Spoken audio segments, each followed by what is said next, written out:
Ang wika ay hindi lamang mga salita. Ito'y aming pagkakakilanlan at pagkakaisa. Ipinakikita nito ang ating kasaysayan, kultura at pagsasamahan. Subalit, may hamon tayo. Marami sa ating kabataan ang hindi nag-aanong gumagamit ng sariling wika. Hindi dapat nating kalimutan na ang paggamit ng ating sariling wika ay may malalim na kahulugan. Ito'y simbolo ng ating pagmamahal sa bansa. Noong EDSA People Power Revolution, tayo'y nagkaisa dahil sa pagtawag ng ating mga lider sa wikang Filipino. Ngayon, hinihimok namin kayo na maging bahagi ng advokasiyang panwika. Ito'y simpleng hakbang lamang. Una, gamitin natin ang Filipino sa pang-araw-araw nating buhay. Ibahagi natin ang kahalagan nito sa ating mga nakakasalamuha. Pangalawa, suportahan natin ang mga paaralan na nagtuturo ng Filipino. Sila ang nagbubukas ng pinto ng kaalaman tungkol sa ating wika.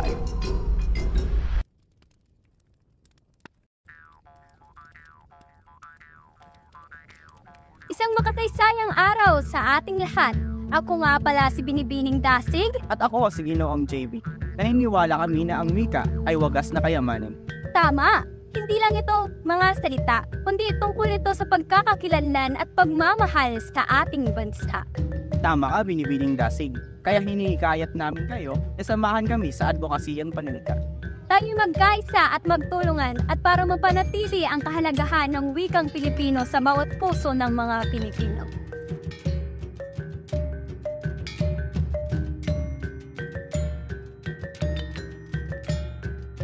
Ngayon, kasama po natin si Ginoong Fuentes, si Ginoong Adam Marcel.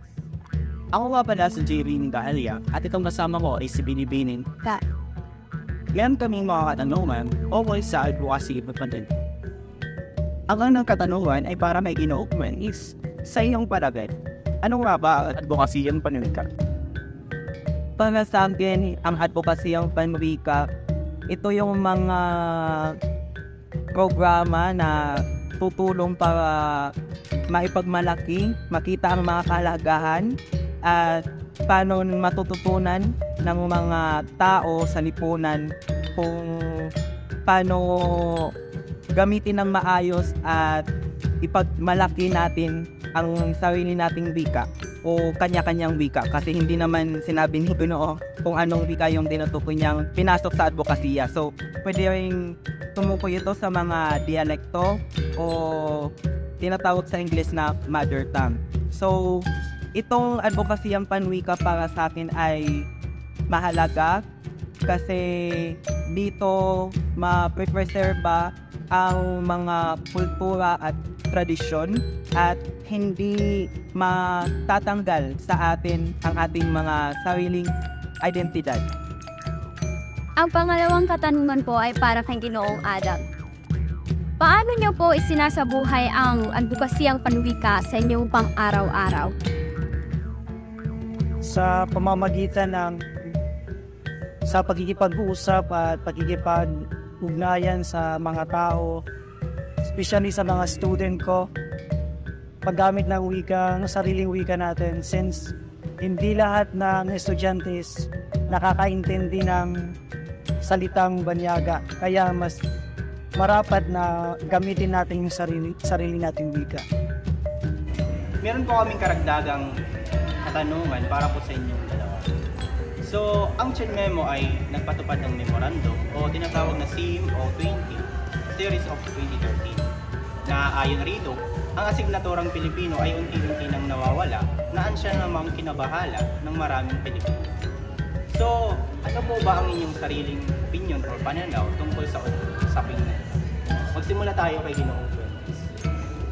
Para sa akin kasi, yung wikang Filipino o yung mga linguistikong asignatura ay dapat inaaral sa yung baitang una hanggang 10.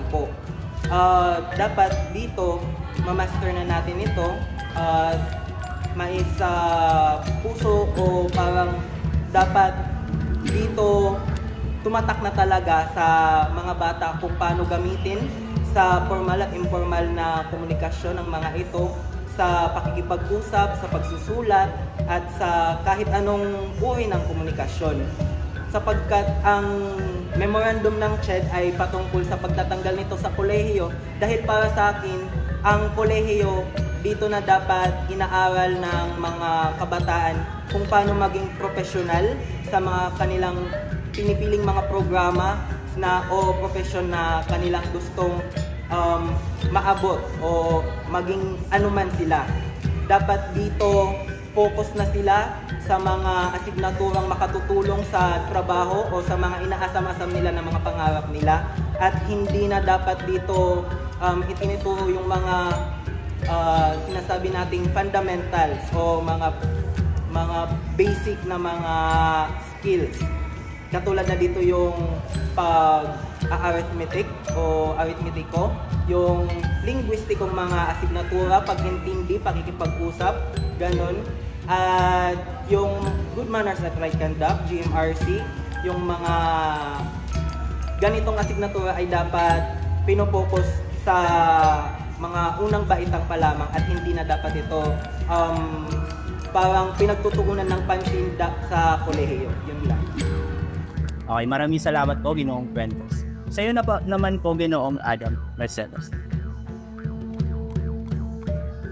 Ano po, hindi po ako pabor patungkol sa usapin na yun. Kasi kung mababase tayo sa realidad, masyado pang malayo at hindi pa sapat yung kaalaman ng kabataan sa asignaturang Pilipino. Kung usaping realidad, hindi pa ako sanay. Ano po ang iyong masasabi tungkol sa komento ni Ginoong Fuentes? Since na naman niya yun, personal na yun na opinion, respeto na ulit. Ay po, marami po salamat sa inyong dalawa. Maraming Salamat salamat po din. sa mga opinion na inyong binahagi at sana po marami pong matutunan ng kabataan.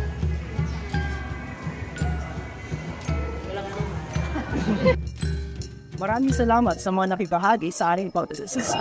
Ang kanilang mga kwento ay nagpapatunay ng advokasiyang panwika ay may malalim na kahulugan hindi lamang sa aming mga estudyante, hindi lamang sa mga guro, kundi sa lahat ng naninirahan sa bansang Pilipinas.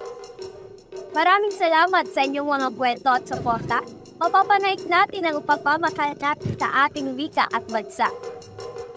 Sama-sama tayo sa pagpapalaganap ng ating kultura at pagkakakilanlan ng mga Pilipino. Advokasiyang panwika para sa ating bukas.